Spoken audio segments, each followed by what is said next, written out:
EAGLES. Eagles.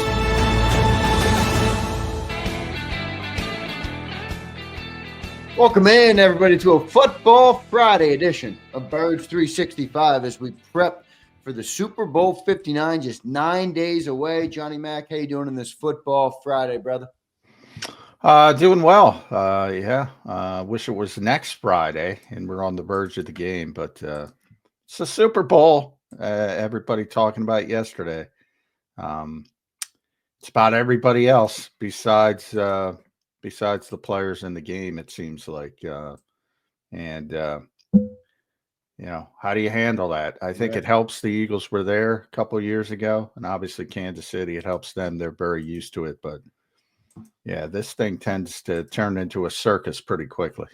Yeah, no doubt about it, Johnny Mac. Some updates yesterday. Birds were on the practice field. We did a little practice recap for the great people of JAKIB Nation last night. What do we know, Johnny Mac? Looks like Brandon Graham is going to be ready to go. Now, I don't anticipate the snaps to be a lot, John, but I'm an Eagle guy, man. I'm excited to have BJ hopefully on the field and at least run out of the tunnel with the team. I think he's a backbone type of guy in terms of culture and mentality and all that stuff. Yeah, unquestionably. I mean, he's the guy. He's the energy guy. He's the thermostat of the building. He's the guy who keeps everybody up. So, yeah, it's a great story. I think that's what it's about, to be honest.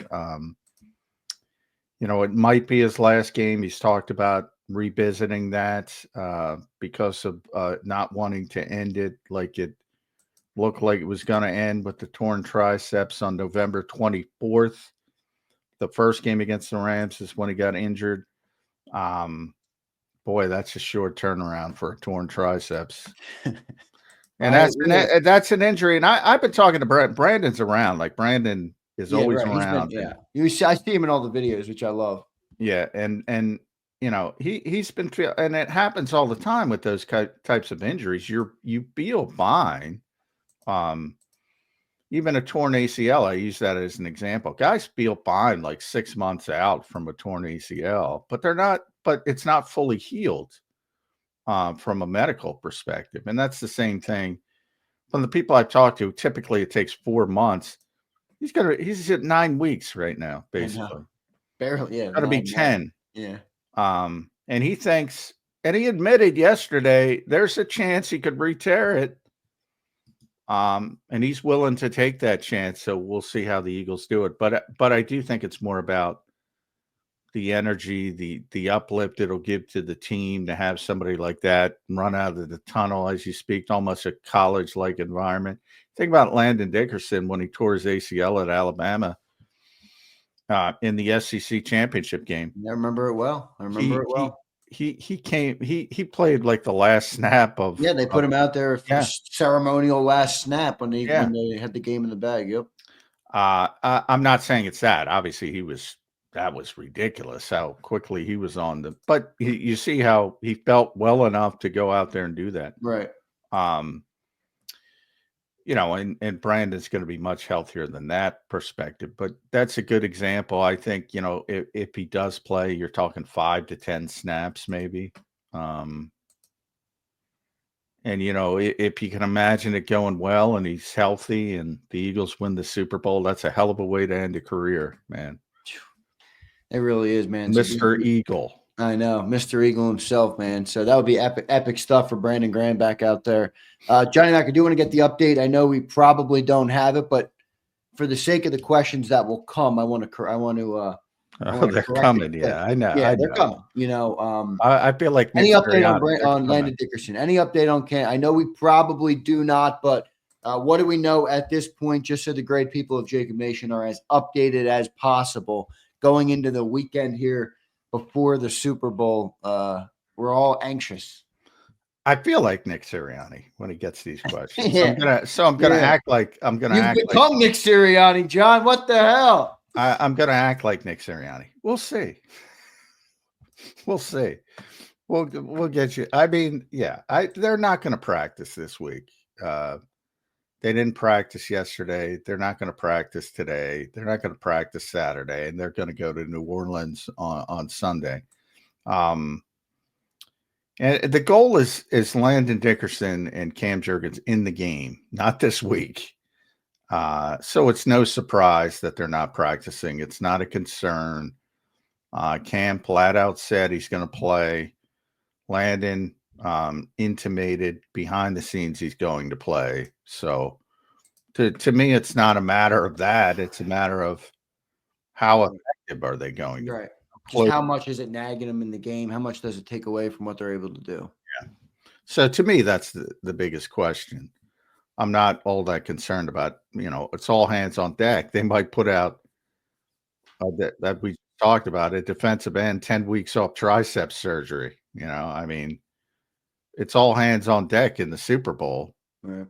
There's nothing to be healthy for the next week, win or lose. So they're going to go. The question is, how effective are they going to be? We'll see how that shakes out with those guys. John, how was it though being back at practice yesterday? It was in the link. How was the atmosphere? How were the players? Bring us inside a little bit, John, the best you can in terms of the first Super Bowl practice. Everybody was anxious for it. I told you, man. It felt like we were at a lull period for 3 days, which sometimes can feel like an eternity. How was the energy and at practice, and anything stick out to you? Anything worth telling the great people about? Felt like business as usual, which I think is a good thing. Yep, I agree. I think everybody else makes it to be bigger and hypes it up, and I think they want to see something different. And it was the exact same as any other practice. Jalen Hurts, doing his pre-practice routine off to the side while everybody stretches, exact same. And I think that's a positive thing.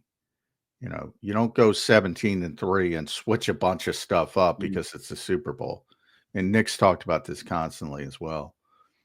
In Kansas City, I'm sure it feels the same way at 17-2 or whatever. Yeah, whatever they are. But yeah, I mean, you could not tell that was, other than the extra people there and the 47 camera people trying to take out everybody's ankles and Achilles. Other than that, you would have seen, you wouldn't have noticed a difference if you're at a week 8 practice or anything else. And that to me is a good thing. It's good stuff there, Johnny Mac. I like that. And again, you said this last night. It goes into our theme of Thursday's show of process, right? And not don't let the moment become too big. Stick to your process. Go out and handle business, and we'll see if the Eagles are able to do that. I want to welcome and thank everybody from JAKIB Nation for being here this morning. Don't forget to hit that like button for us if you enjoy the show. John, we have had tremendous viewership through this really this whole season, but really this playoff run, and even more so this week with obviously the Super Bowl coming up. So I do want to thank everybody for being here. We are live 8 to 10 a.m. every single day on Birds 365, giving you guys all the updates, all the rundown about this great football team. So we appreciate all of you guys for being here. Don't forget to hit that like button for us. Leave your comments in the chat. Engage. Do whatever you got to do with the great people. Leave your comments after the video if that's what suits you better.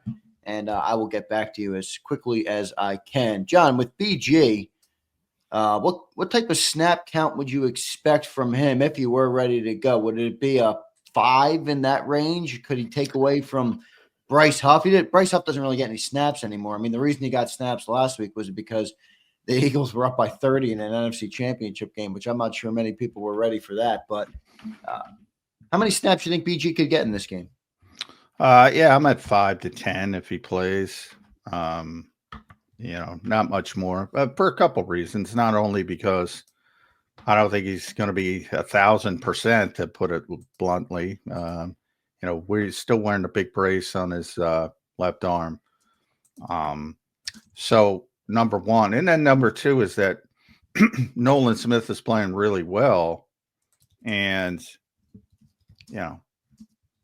he's been a big part of this run toward the Super Bowl. You don't want to take him off the field. So I do think, Vic has shortened up the rotation, almost like an NBA playoff game. They shorten up the rotation. Vic has shortened up the rotation. And that was a concern going into the playoffs. Can you do that? That 3-man, John, they've been really good, man. They've been really good. They have. And part of it is that Nolan is just really young, really in shape, and he can go forever. And you don't really have to worry about conditioning issues. Same thing with Alex Hunt as a rookie player. But if he takes anything away from anybody, it's going to be Alex, not Josh Sweat, Nolan Smith, obviously. So, I don't think it's going to be a significant portion of the reps. Not that he's not a good player. Vic loves him. Just, I don't think he's going to be completely healthy. I don't see there's any way he can be. And I think you have to be careful. And I think it's more about two things: paying deference to the players and the paying deference to the player in Brandon Graham, and sort of energizing the team by his return, which I think is a thing. I think is a big thing. More than the actual impact on the football field, if that makes sense. And again, if he was completely healthy, Brandon Graham's playing a lot in the Super Bowl, but he's not, and he's been out for 9 weeks. So, and Nolan Smith has sort of taken off in those 9 weeks. Yeah, he's been really good, man. Yeah, which was the silver lining, because we were all concerned about that, and I think rightfully so. I think people forget Nolan has played so well. People forget how many questions there were about that when Brandon went down originally. Good stuff there, John. Yeah, I've been really impressed with the 3-man rotation, and I think Vic has too. So we'll see what type of impact Brandon Graham has on the game this week. That's the update from practice. Good to hear John say business as usual for the Philadelphia Eagles. We will have a chance, by the way, to take some comments from the great people of JAKIB too on this show. All right. So we got an opened up show. So if you guys have some comments, some super chats, we will get to them all. I'll actually get to this one early. Because Seth Shipley drops in $20. And Seth, thank you, man. I appreciate it. J-Mac, this one is for you. I can't help but get a Cena versus Rock Part 2 vibe for this game. Eagles like Cena, lost and had a tailspin in 23, but now are back for redemption. Like Cena, they beat themselves the first go around. The problem, I love the reference, Seth, as you know, but the problem is that's scripted. Although some people will tell you this is scripted too. So, but yeah, that was a great, Rock beat him the first time. Cena came back to beat him the second time. Torn adductor muscle, by the way, from The Rock in that match, which is why he went away for a while, because all the, movie people were saying, dude, you can't hurt yourself doing this stuff. And, a lot of money invested in you.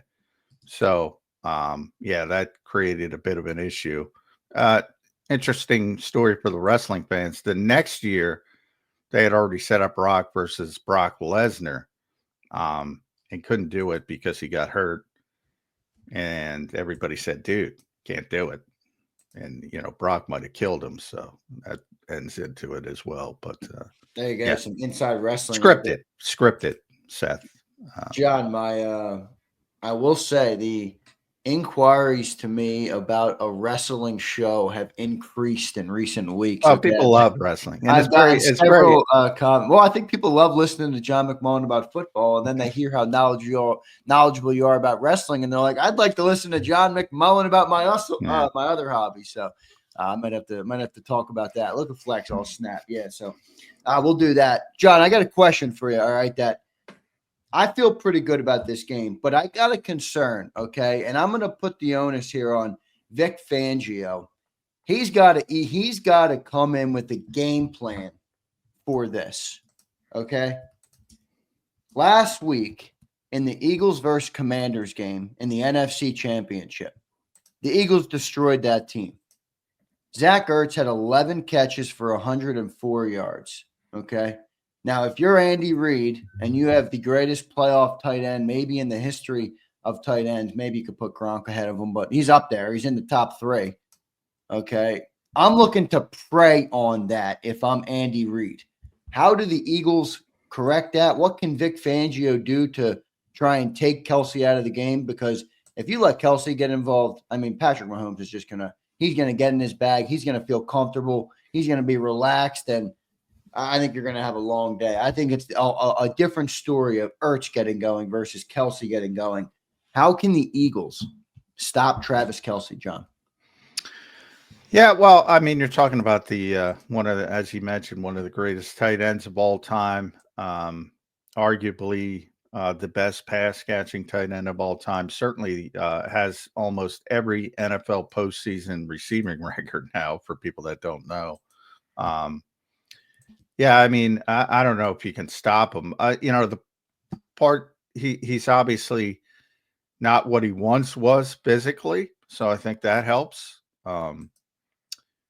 But, we were talking about this with Zach Ballin a lot yesterday, and the fact that Mahomes and Kelsey do things because of their chemistry and how long they've been playing together, do things that you're not supposed to do. In other words, everybody's taught certain things to do, especially off schedule when things break down. And, you come back to the quarterback, you're obviously want to go to if the quarterback's rolling right, you obviously want to try to give them a spot, try to settle down. They played together for so long. They do some wonky shit, and it's not what you are supposed to do. Right. So it surprises. A lot of people say, Jody used to say all the time, how is Travis Kelsey so open all the time? Right. Because he's Travis Kelsey. Because they're doing stuff you're not supposed to do from everything you've been taught. Right. Unconventional. Yeah. And, you've seen the no-look throws from Patrick Mahomes. And Ballin wouldn't go as far as I use the term freelancing. And he said, I wouldn't go as far as freelancing because to them it's like second nature. But he admitted that they do stuff that you're not supposed to do. So if you're a linebacker and you're carrying the tight end, you're saying, all right, he's flushing right. I'm gonna and Kelsey might go the other direction. And Holmes might throw a no-look pass or the crazy stuff he does. But yeah, that's just a chemistry thing. And he's gonna get you're not gonna stop him. I think he did a pretty good job in the AFC Championship game. The Bills did. I think he was held to 2 catches for under 20 or something. His first playoff game in 15 games. That's what I said. He's, if you think about what is he, 35 now? He's not what he once was. So I think that part of it is, Father Time is helping you out, taking care of some of it. To be honest, he's not the athlete he once was.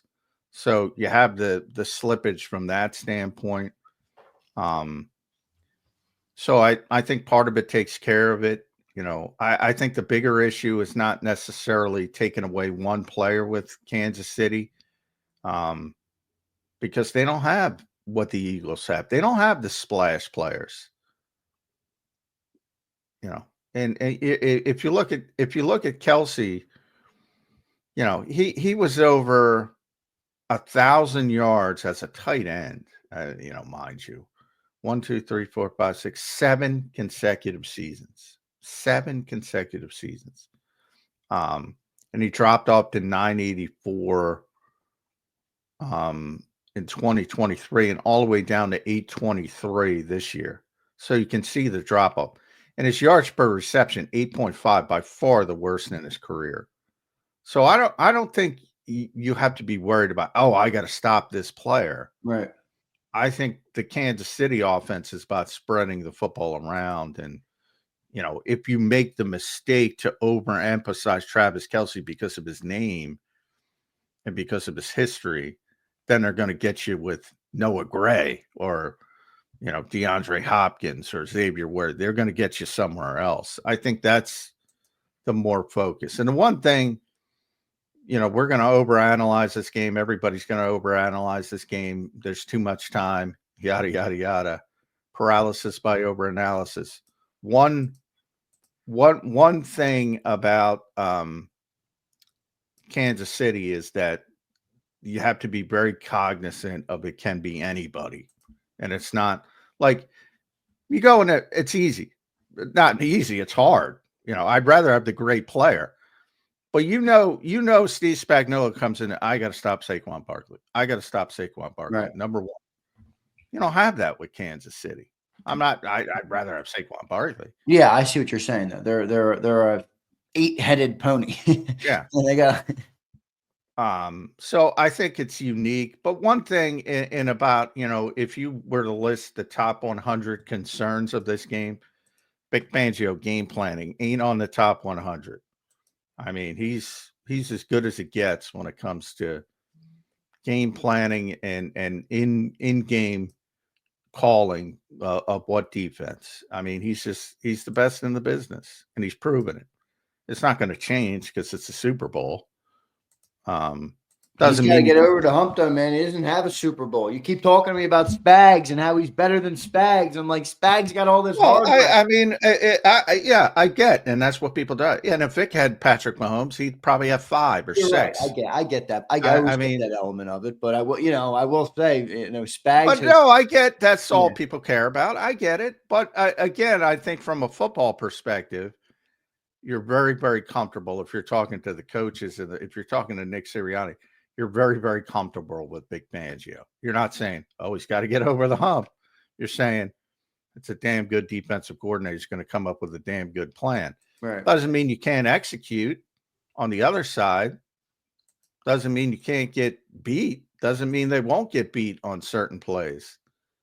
But he's gonna put guys in positions to make them better. And that's what coaching is. Not about, I always say there's some great coaches in this league that won 5 games this year or 4 games of positional coaches, but they're getting what they have better, and I think a lot of people just don't understand that, to be honest, and say, well, they don't win, so they must stink. That's not, I mean, if you're given, I don't want to pick on a quarterback, but pick your favorite bad quarterback. I don't know who was Fangio's quarterback in Denver. Well, it's a perfect example of. I don't even remember who was it. Well, exactly. I'd have to look it up. I don't remember. That is, I can't. I'm completely blanking on it. And part of the reason, should Vic have been a head coach? I don't know. I'm not saying he's a great head coach. I mean, I don't know. I wasn't there, but there's a lot of people who are really good coordinators, not great head coaches. He's a really good coordinator. But, let's take the worst graded quarterback by PFF. To give you my point is that if all you have is, and who was Spencer Rattler was 42 of the 42. So if all you have is Spencer Rattler, your goal is to get him as good as he can be. And if you turn Spencer Rattler from a 3-win quarterback to a 5-win quarterback, you're doing a really good job. But there's not too much I can guarantee, but I guarantee if Vic Fangio had Patrick Mahomes, he'd have a whole boatload of Super Bowl championships. Well, yeah, look, he's 0-8 versus Mahomes. It doesn't look pretty, John. I'll tell you that. But I'm looking at his quarterbacks in Denver. He had Drew Lock in 2020. There you go. And he had Teddy Bridgewater in 21. So yeah, not the greatest. Oh, yeah, I saw it. They were out there. That was the famous. I was out there for that game. That was the famous when Slay broke out the country versus city fumble. He had a country fumble for a touchdown in that game, and Teddy was the starting quarterback. So yeah, I almost threw the trash in the washer this morning. So yeah, I'm not going to come up with arcane stuff, but me and John pre-show are talking about the delusion. We're in delusion land a little bit. Yeah. So yeah, but I was there for that game, but Teddy actually played pretty well, and I think he got hurt in that game. But yeah, obviously he's not what he once was as a quarterback. So yeah, I mean, You know, you know why I want the Eagles to win this game? Why is that, John? To prove to people that it's not quarterback versus quarterback. John, you understand if the Eagles win this game, they will defy every setup of the modern NFL that's been legislated, talked about, Yeah, I beaten agree. to a pulp. I mean, passing yards. And I've done that. Legislated the passing game. All these things that the modern NFL has evolved into. And here come the 2024 Philadelphia Eagles that seem like a train right now that can't be stopped. At least, you know, they were in the NFC title game with a great running attack, solid quarterback play with no turnovers, and a great defense. I mean, I think and my goal is to, you know, now if the Eagles win the game, you'll have those people spiking the football saying, see, and they won't know they're still that nothing has changed. The Eagles have overcome, and again, that margin of error I always talk about. The Eagles have overcome that. You know, if people shut off their brains, I can't help them. But I say all the time, it decreases your margin of error. It doesn't mean you can't. There are a million ways to win a Super Bowl. I've said over the years, you know, the Eagles won with a backup quarterback. The Giants won with a backup quarterback. Tampa Bay won with Baltimore won with Trent Dilfer. You know, but do you want to do that? Do you think you can do that consistently? Do you think that's a winning formula over a long period? This offensive line, it really might be. Now you're going to need more help for Saquon. He's not going to be able to run 400 carries a year at 2,000. That's not happening. Well, you think? Yeah. So you think? I know. If you think about, you know, and Saquon was talking yesterday, boy, you know, we were talking about LeBron James. I get the same feeling. Saquon's so well grounded for how good he is. Mm-hmm. Different levels because, you know, LeBron's LeBron, but yeah, LeBron, as you mentioned the other day, is one of the biggest stars on planet Earth. Yeah. In the football world, Saquon's like LeBron this season. And he's incredibly well grounded. He brings up, you know, the offensive line. He's like, I'm not Superman. If 5 guys are in the backfield, I can't make everybody miss. He said that yesterday. Right. I mean, people like, you know, you look at that 60-yard touchdown run again. He didn't get touched till he was 20 yards down the field. I know, man. I remember watching it. I'm like, no way. Is he taking this? And he went. There he went. Off to the races. So, you know, to his credit, he gave, and the Eagles' offensive line is tremendous. But you've already seen it, Zander. They've had a phenomenal offensive line for the entire Nick Sirianni era. Have been number 1 or number 2 in rushing every single year. But with Miles Sanders, DeAndre Swift, it's more of a slog than it has been with Saquon Barkley. Right. So you need everything to fit together. And it has this year. And that's why people should enjoy the journey. But, and even with that, you might be a Los Angeles Rams communication on the offensive line away from, but you and I talking about the Senior Bowl. That's how close it was. I had on the East-West Shrine Bowl last night. You're right, man. Look, you are right. There's no doubt about it. This time last year, that's what we were talking about. We were talking about this. We weren't even talking about the Super Bowl because nobody in Philadelphia cares about other teams in the NFL, which is great, by the way. I mean, I wish people would recognize that. And I know, and I talk about elevating the conversation. I try to do it as best I can.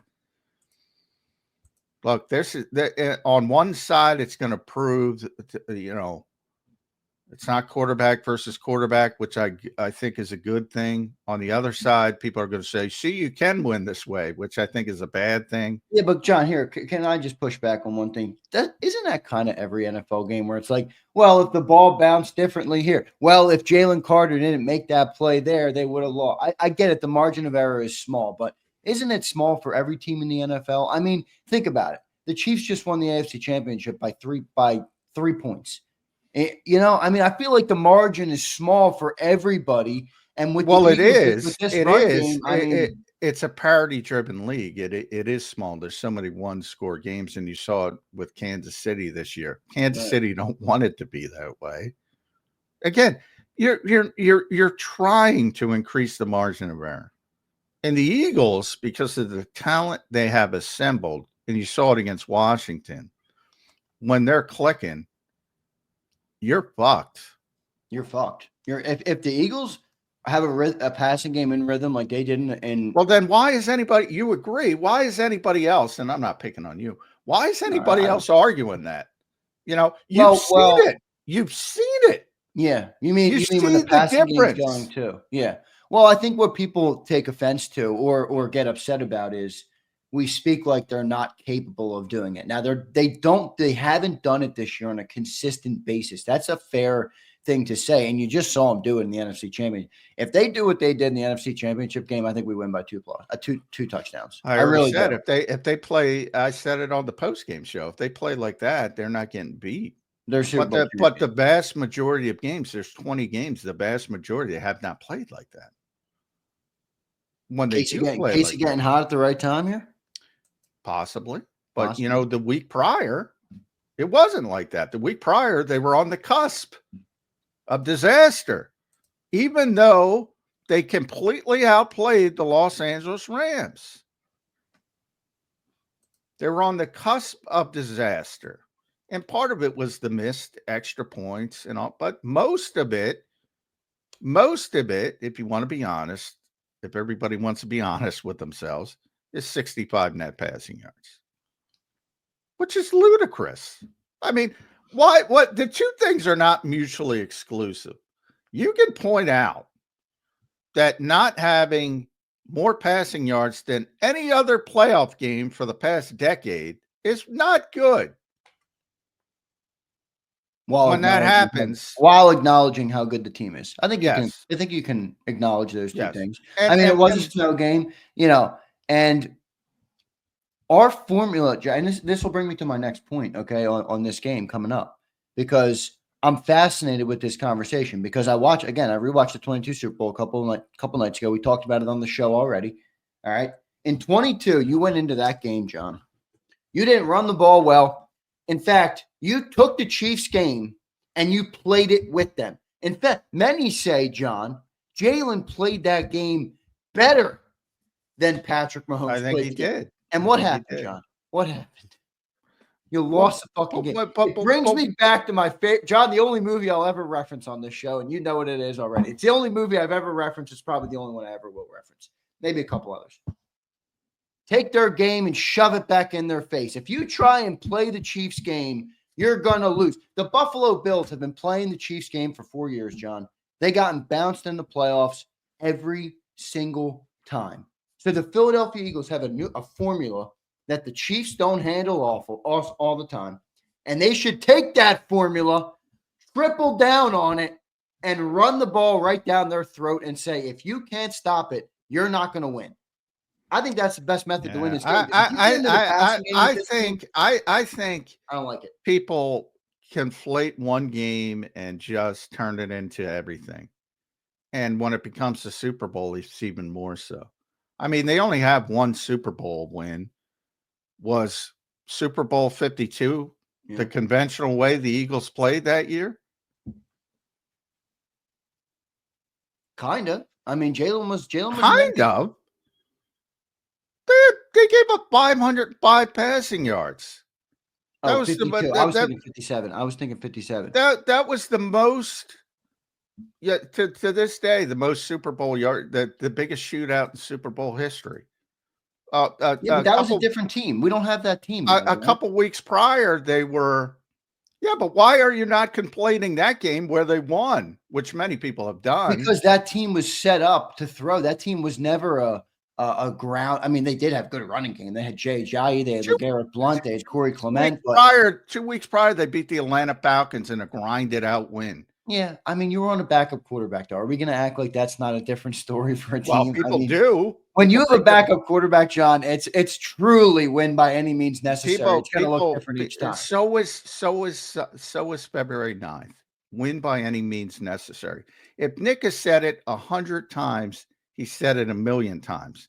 If we got to throw it 50 times, we'll throw it 50 times. If we got to run it 50 times, we'll run it 50 times. I think if we throw it 50 times in this game, we're losing. Well, the point he's trying to make is if it's is the Jim Schwartz point I bring up all the time. All games have personalities. If you're in a shootout, you got to go win a shootout. Simple. The Eagles have the players to do that. If everything goes correctly and you get the ball first, you grind it out, great. Win that and run that to the finish line. Right. But if you get punched in the face, the old Mike Tyson quote, everybody's got to play until they get punched in the face. And you get punched in the face, well, you better adapt or you're going to lose.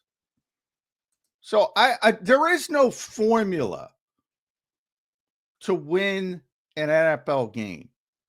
It's you can win, as I said, 1,000,000 different ways. Yeah, but John, this is what's the theme of the show been this week? It's been process. You have a process. If that breaks down, then yes, you have to adapt. But going into the game to say there's no formula, I feel like how could you say that? No, because there's tendencies, there's trends. They're a good running team. They're a good defensive team. But eventually, something's going to happen that upsets the apple cart. And you want to be well-rounded enough to be able to win a game, and the Eagles are to be able to win it. They've won a bunch of games on the defensive side.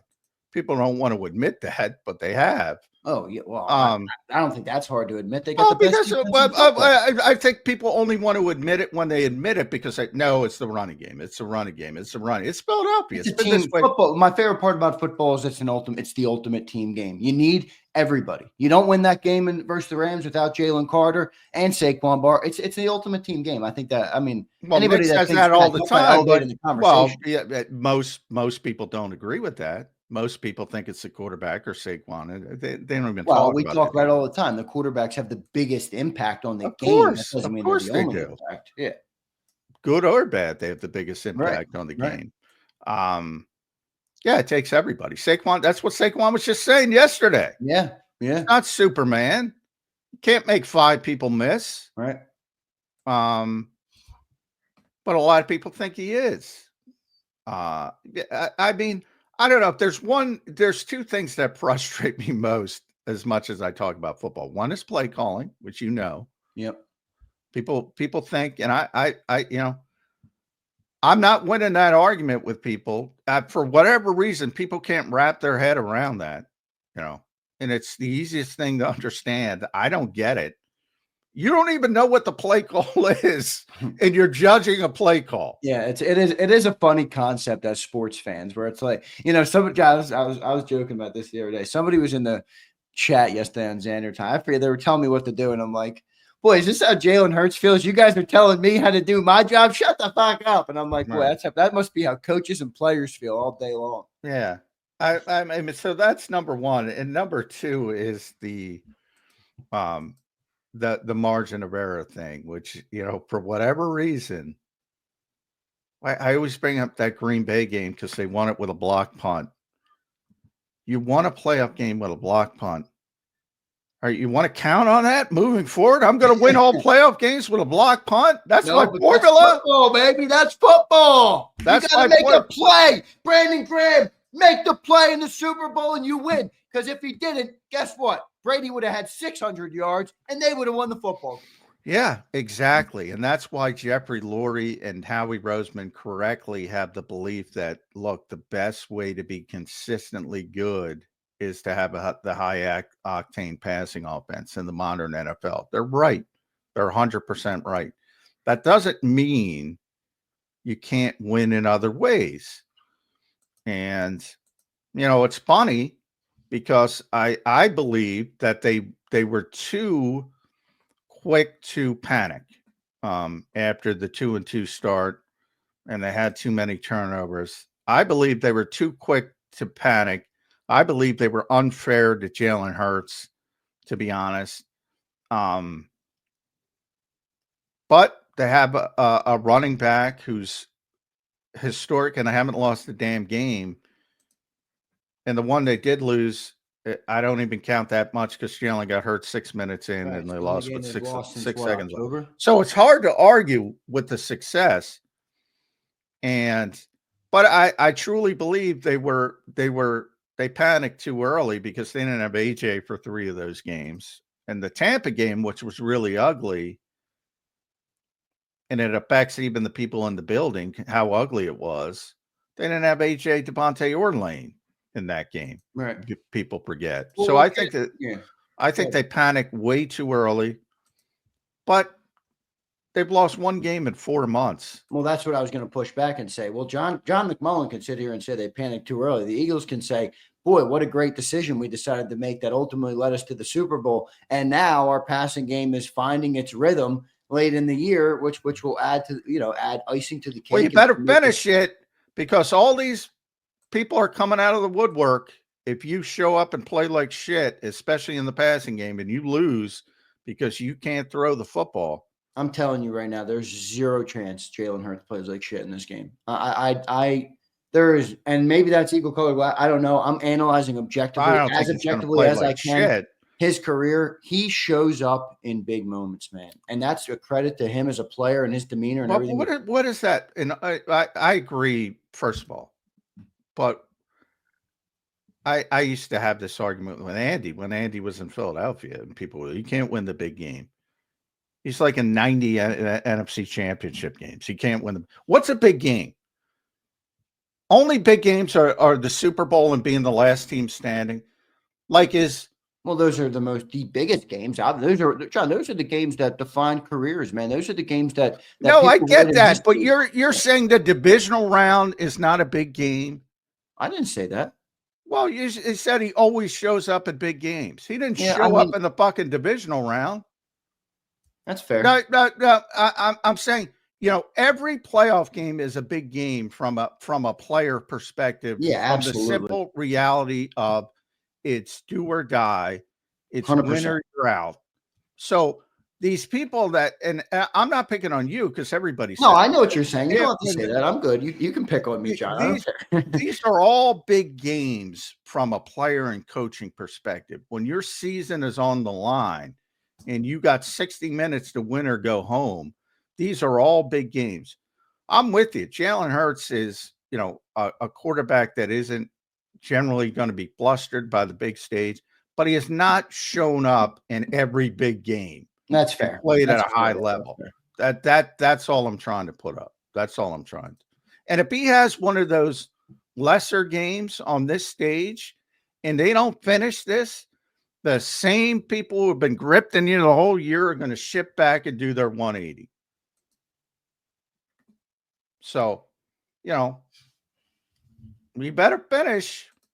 You better finish. And then you'll have either side spiking the football, not realizing that they're full of shit. Good stuff there, Johnny Mac. Let's get to a couple super chats. I appreciate everybody being here. I got another good topic for John. I am going to take some great super chats from the people. I want to thank Lady Dutch for becoming a member. Lady Dutch, thank you. And you're now entered into the JAKIB giveaways. All right, I got no more giveaways. We'll do more today. And I want to thank publicly and on the air, Josh B. Josh, I'm not sure if you're in here. Okay. I have activated the pirate ship. And because of that, I got up on everybody's giveaway. So if you have won a giveaway from JAKIB Sports, which has been like 60 or 70 of you, okay, everybody's shipped, including our winner from yesterday, SB Ricky, the legend winner. So everybody is shipped out. Brandon Howard in Canada costing me some extra coin. That's all right, Brandon. I love you, brother. Everything is on the way. So I appreciate that. Lady Dutch, thanks for becoming a new member, and we appreciate all of our great members here. Dirty D says, in Vic's defense, no pun intended, he is 0-8 versus Mahomes, and in those games, Vic offense averaged less than 12 points. And he had fucking Drew Lock, bro. I mean, seriously, I get it. 0-8 is not pretty, and it does give me some level of concern. But if you think you're going to knock off Goliath with Drew fucking Lock, you're not. Okay, you're not. So I don't know what you want. I don't know why that's all on Vic. We just talked about this being a team game. I mean, good Lord. John, your response. Yeah, I mean, we just spent a lot of time talking. For wins and losses are not a quarterback stat. Number one, yeah, I mean, again, your goal as a coach is if you have 5-win talent, go get 8 wins. If you have 13-win talent like the Eagles do, go win a Super Bowl. That's what coaching is. Maximizing what you have. Guess what good coaching is? Talent is cyclical, and there are going to be years where you don't have talent as a coach. If you're lucky enough to coach as long as Vic has, you're going to go through the ringer, and the goal is to always get what you do have to a higher level. That's what coaching is, not winning the Super Bowl every year, because that's not possible.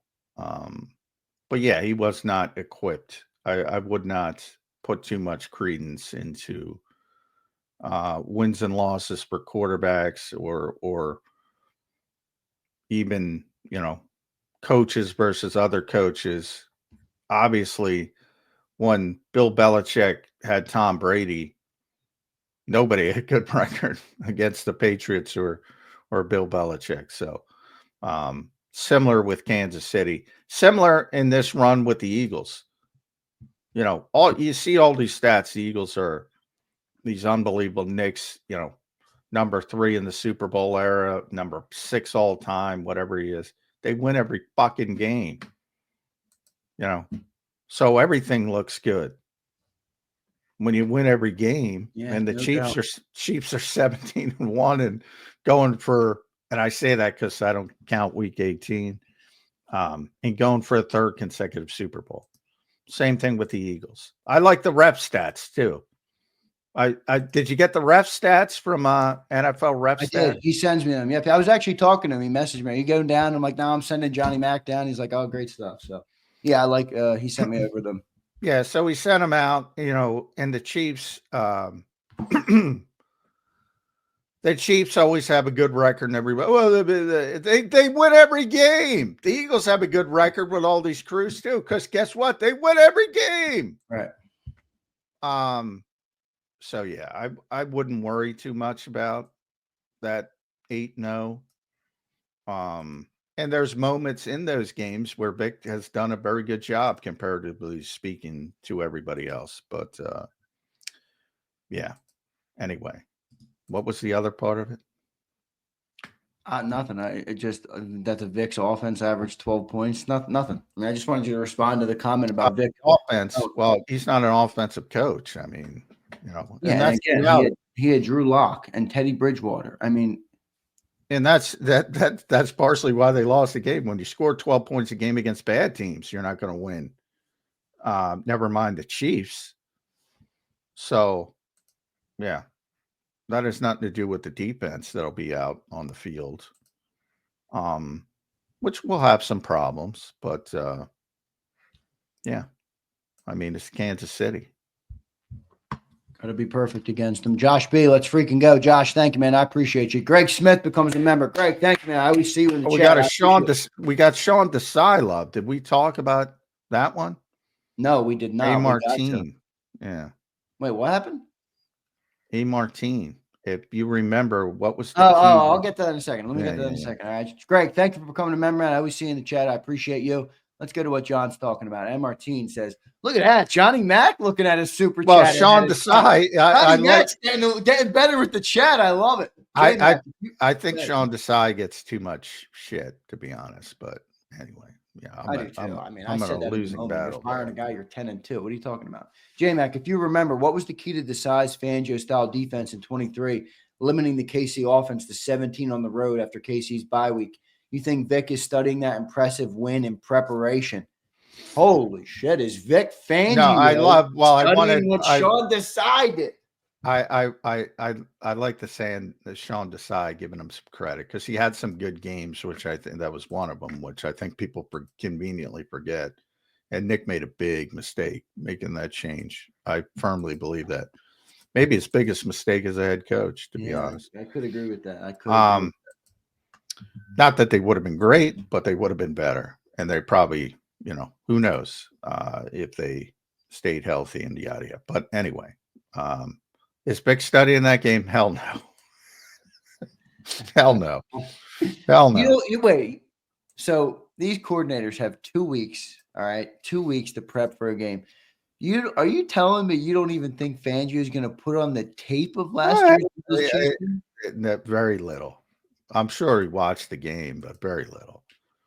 You know, So John McMullen, the smartest football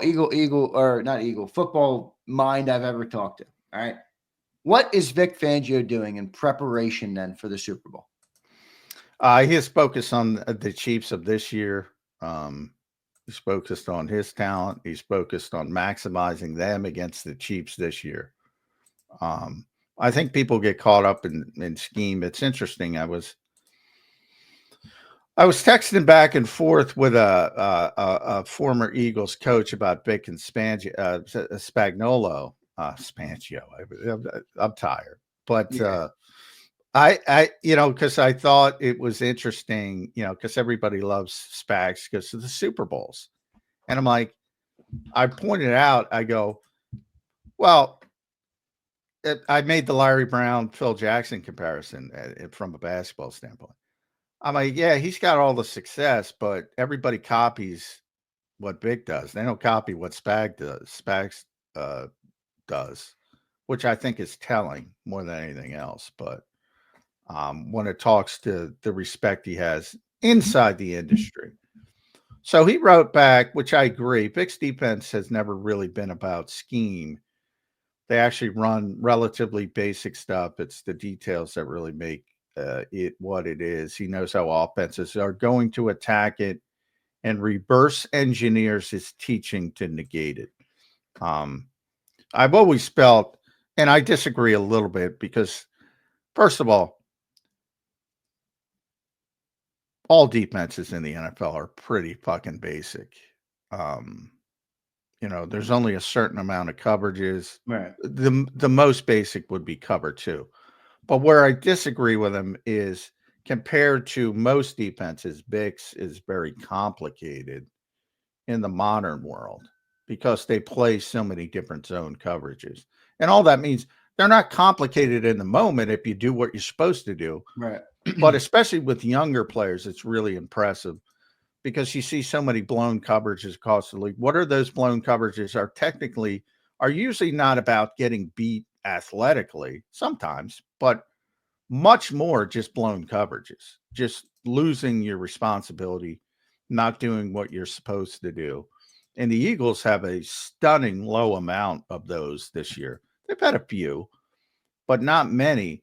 So I've always thought, and that's the big difference between Vic running the scheme and Sean running the scheme, or anybody else, as many copycats around the league over the past 5 to 10 years. The difference is how he teaches it, how he prepares the players. I've said it a billion times in this technological world. All of you listening to the show right now can go on Google, search Vic Fangio, and find a bunch of different schemes and charts and X and O things where you can literally look at everything he does. At the Honest NFL charts games, it tells you every single defense Vic Fangio runs for a game. You can find it all over the place. So, if you have sort of a football IQ and you're a wonk and you like film and you want to do it, you can go out there, become a coach, and run Vic Fangio's defense. Now go teach it. That's the difference. That's where he sets himself apart. Get the players prepared to run it. It's not the scheme. And the same thing holds true on offense, to be honest. It's teaching it, it's having the players prepared for it, and it's making them execute it. Because anybody can, whoever your favorite offensive coordinator, we've been through this much more because people care much more about offense, whether it's Sean McVay or Kyle Shanahan, same thing. You can find literal playbooks online.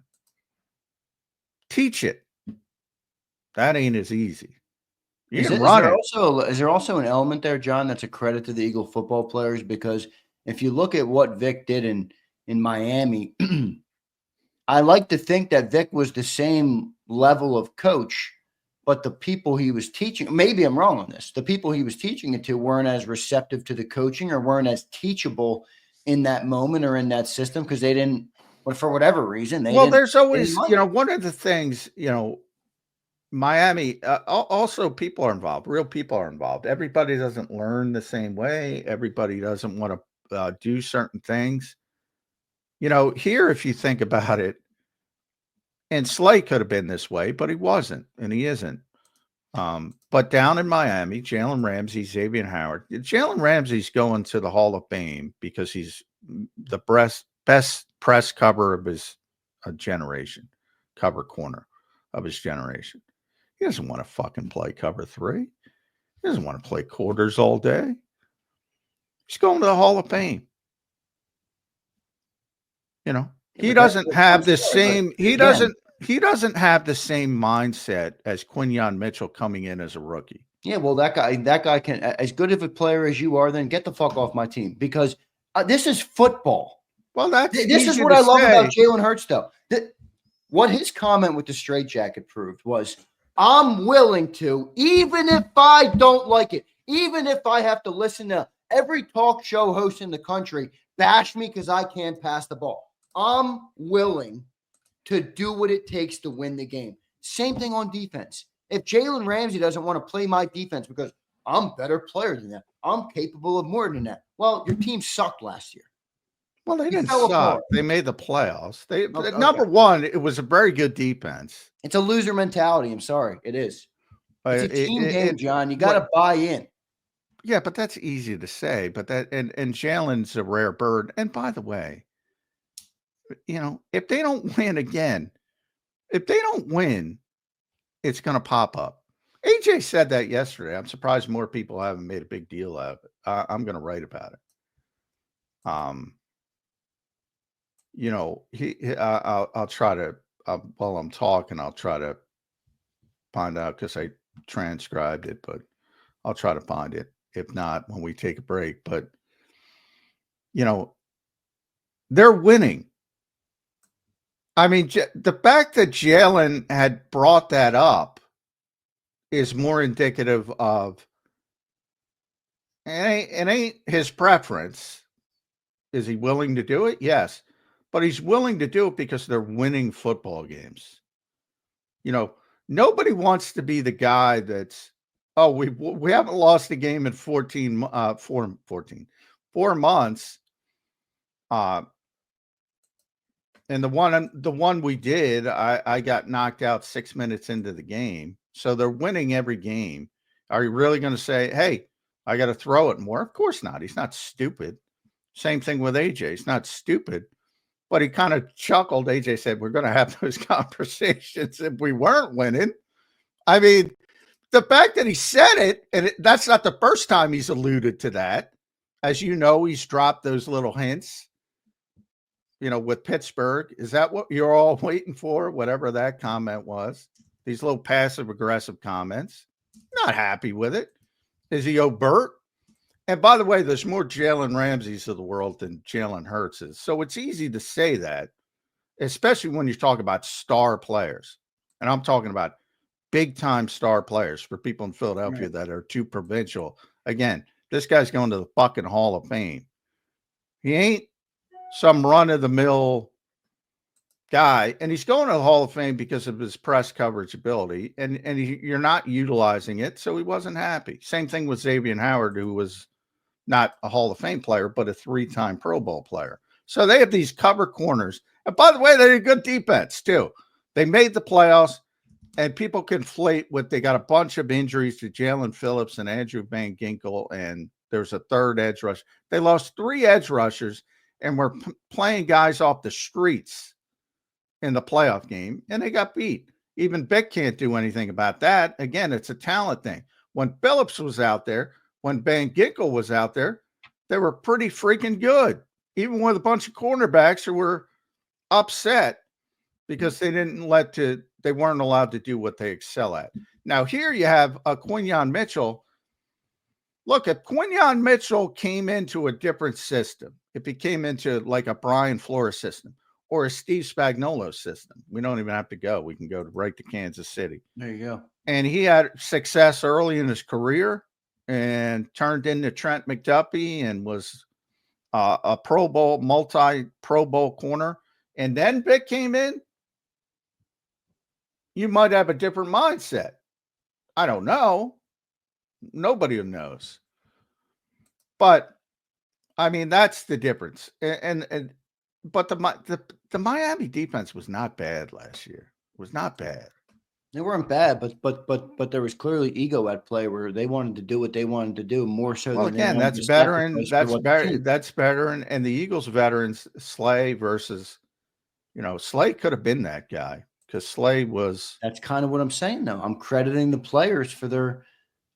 Not ever. You don't have to choose to go that route. Slay could have easily went Jalen Ramsey and said, "I'm going to the Hall of Fame." You're doing what with me? He could, but at his age, and he is not quite what he once was, where Ramsey's still in the prime of his career. Maybe it was just, hey, you know what? This is a little bit easier on me. This can extend my career. A lot of things factor into it, but it's not just. The fact that the Eagles have bought in is a big deal. I'm not trying to say it isn't, but think about the guys buying in. All right, you have rookies. You have very young players who don't have these reputations. Jalen Carter, Nolan Smith.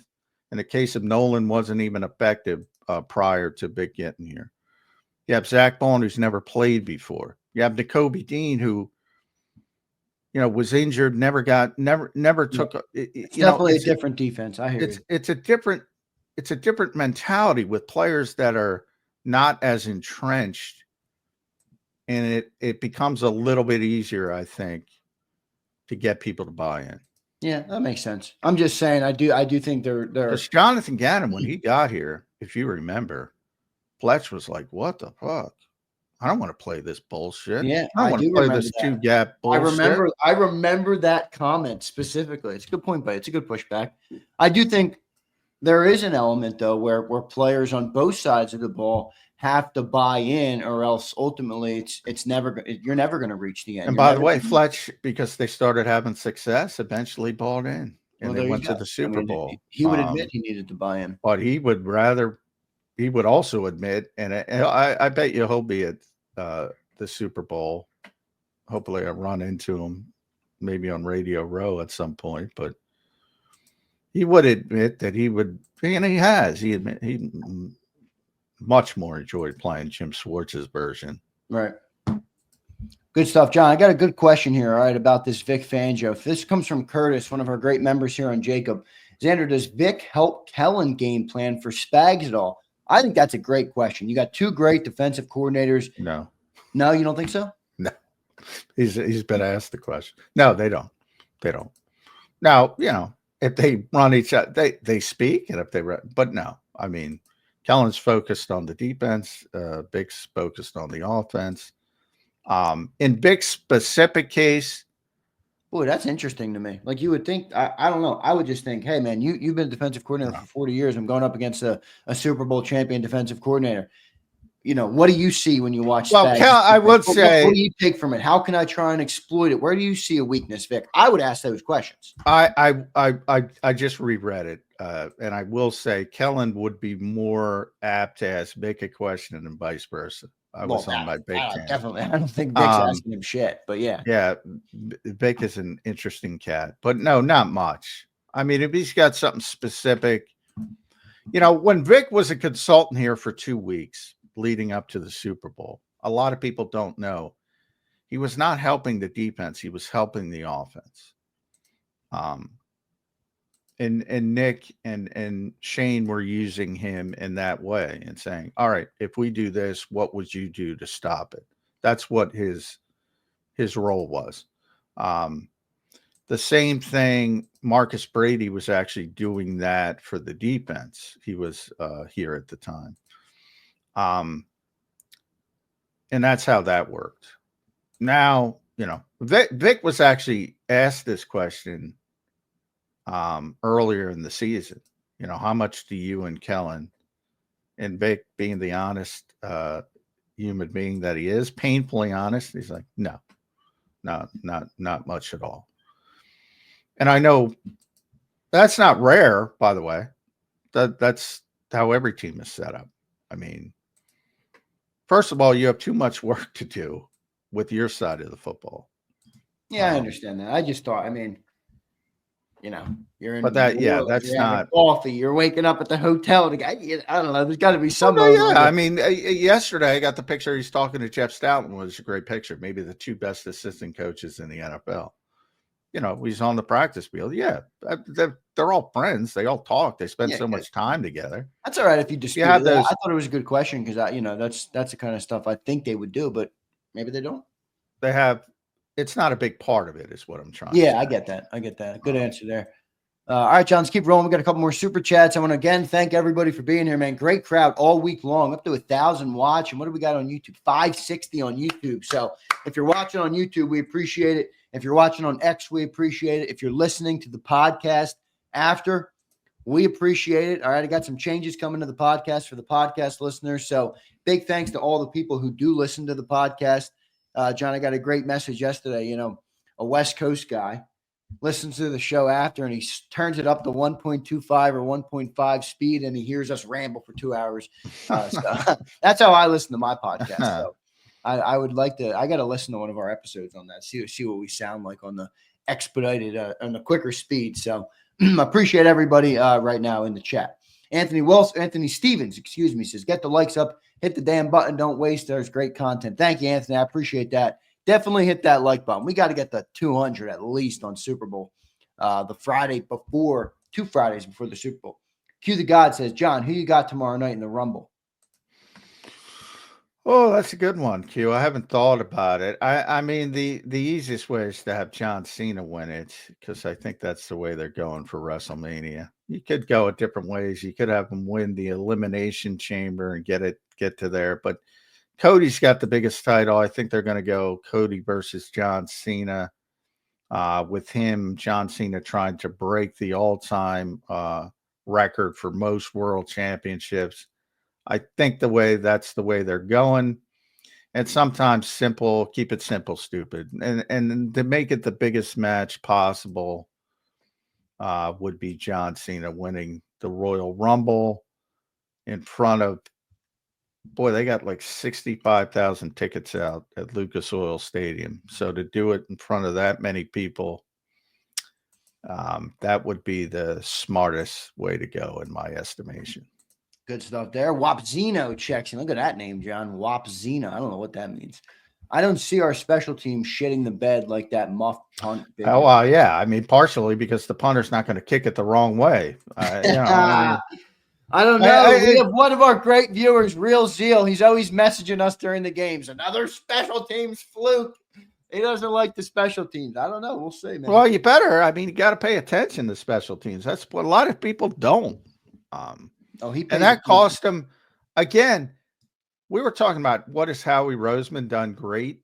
That was one of his worst decisions ever that nobody ever talks about. Aaron Cepas was hurt. Remember, he got hurt late against the Giants. He took it looked like a bad injury. Most of us thought he was done for the season. It's probably week 18. They usually play the Giants in week 18. And they brought in Chip. It was late. It wasn't week 18 because Brett Kern, they brought in. He had a couple games in the regular season. And then he kicked the playoff games. And he wasn't good by any stretch of the imagination. But Brett had punted for like 17, 18 years. Long time. Former Pro Bowl punter. And knows how to do the job. And he don't make mistakes like that. But it came to the Super Bowl, and Aaron was ready to return, and Howie Roseman was showing some loyalty to Aaron Cepas. And boy, that was a big mistake. They should have just let Brett Kern kick. And again, he wouldn't have been great, but he wouldn't have kicked the football the wrong way. And I think that's one of the biggest mistakes he's made. But nobody cares because of special teams. but see. it cost you a Super Bowl. Yeah. Don't remind me, please. Helped cost you. It didn't cost. I mean, it wasn't. That was 99 just C one of the big plays. Diesel checks in. What spot does BG take on the 53? Oh boy, that's a good question. I haven't thought about it yet. Who would they? I got to think about that one. That's a good question. Let me think about that one. Let me mull it over, and I'll get back to that one. There's a lot of guys that don't play. Right off the bat, you have the 3 offensive linemen who are never dressed. And I love Nick Gates, but I have no idea why he's on this team. I love him personally. He doesn't play. And when Landy gets hurt last week, there's in game, there's nothing you could do because he's not dressed. But they didn't consider dressing. They could have dressed him when Cam wasn't going to start, but they didn't. And they decided to use Cam as an emergency option. And then sure enough, Landon gets hurt and he's out there struggling with a bad back and all that kind of stuff.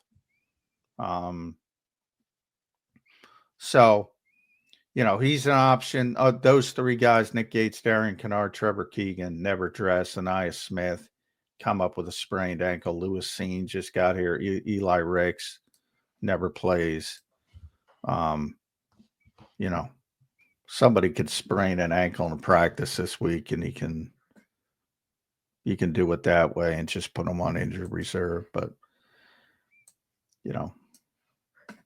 yeah, Chuck Harris at that position, maybe Chuck Harris because he's been here the shortest. Although he's on the practice squad, I take that back. They already cut Chuck, so. Those are some of the names, but there's plenty of guys who don't play. Didn't they elevate Morrow last week? Maybe him? Yeah, Nick Morrow. Well, no, he's on the practice squad. You got to be on the 53. Oh, right. So, Nick's probably going to get elevated. I saw him in the picture. I'm like, look, he shows up like end of the year, and he's in the NFC Championship pictures. I'm like, all right, Nick, all right, Morrow. Well, he was with Buffalo, so he was at 2 good teams. So he would have been in the playoffs there if he didn't get cut. But, he's probably going to get elevated for the Super Bowl again, I would think, Nick Morrow and Kari Blasingame as well, who's on the practice squad. But yeah,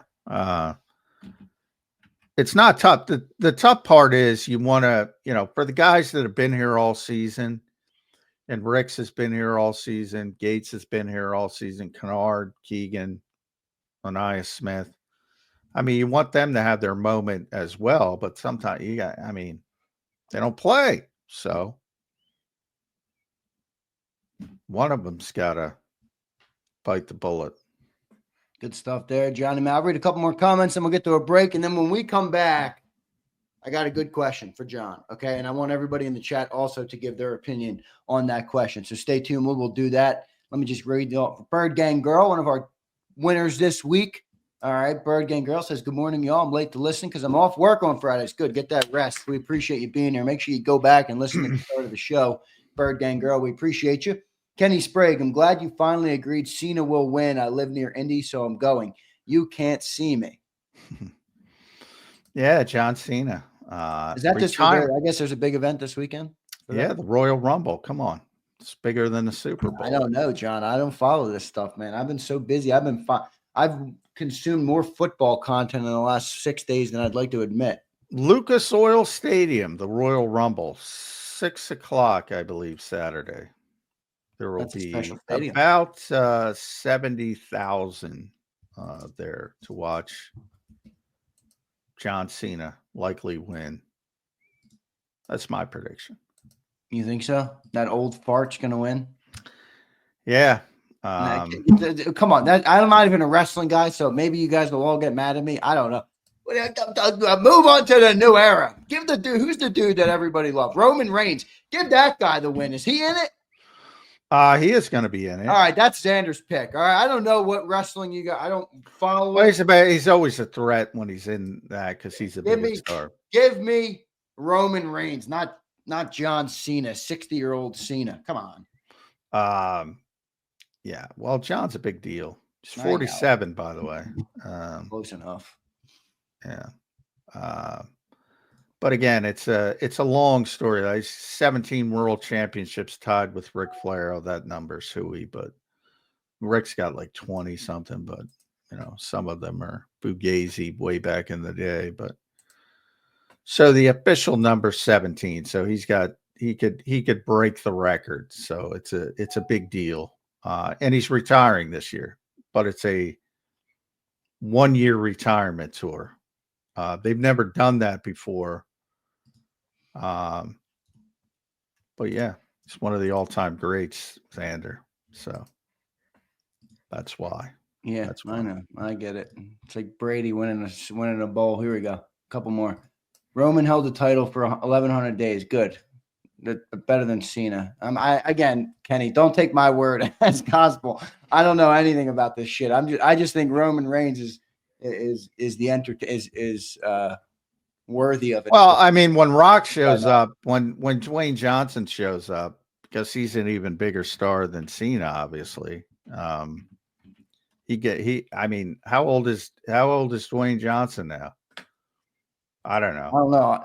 Here's why I like The Rock. Okay, I'm very biased. He's older. I know that. I'll tell you, you want to know why I like The Rock, John, over Cena? It has nothing to do with wrestling. Because I am biased to my company, and The Rock has made an appearance here on JAKIB Sports before. So I will go for The Rock over Cena. Well, he's a Miami guy. He's also that's where I came from. He was on Massilia. He's also a bigger, Hollywood star. Although they're both big, but Rock is, for a while he was the biggest box office attraction in the world. So, yeah, that's pretty high level there.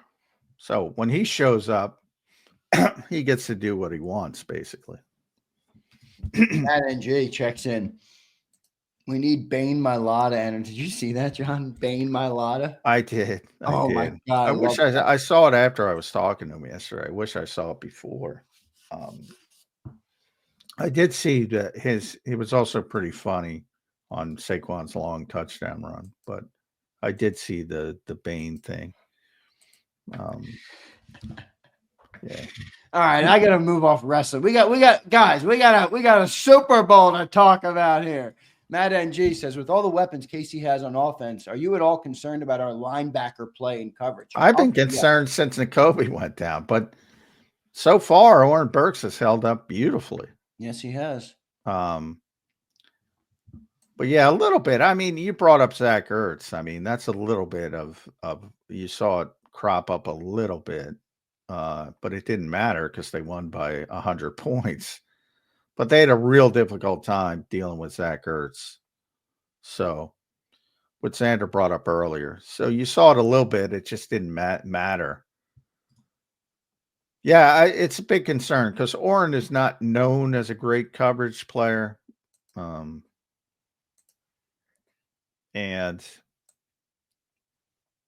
yeah, I mean, a little bit of a concern. Yes. I agree. No doubt about it. Kenny says, I want to be like J-Mac when I grow up. Yeah, me too, brother. Me too. All right, here we go. Let's get to our commercial break. I want to thank everybody in the chat. Everybody take a chill pill in the chat. I'm getting texts, emails. Who's blocking who? Nobody needs to block anybody in the chat. Everybody relax. We're getting ready for a Super Bowl. I appreciate all you guys being here. Hit that like button on the show if you haven't already. Good to see some of our great people in here as always. My guy Niall's back. Niall, good to see you in here, my guy.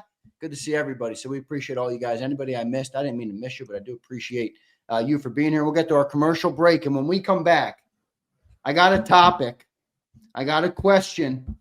I'll get John's response, and I'll get some responses from the chat as well. So we'll do that when we come back from the break. Before I get to that break, let me tell you guys about the great people at BetUS.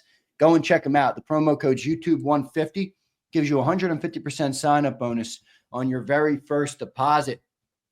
and you get 125% on your second and third deposit, all up to $2,000. So deposit less and bet with more at betus.com.pa. That's betus.com.pa. Big thanks to them for sponsoring the 2-hour show today. And we appreciate you guys for being here and for them for sponsoring the show. So go check them out today. Take those Super Bowl bets using BetUS. We'll be right back in 3 minutes, everybody, on Birds 365.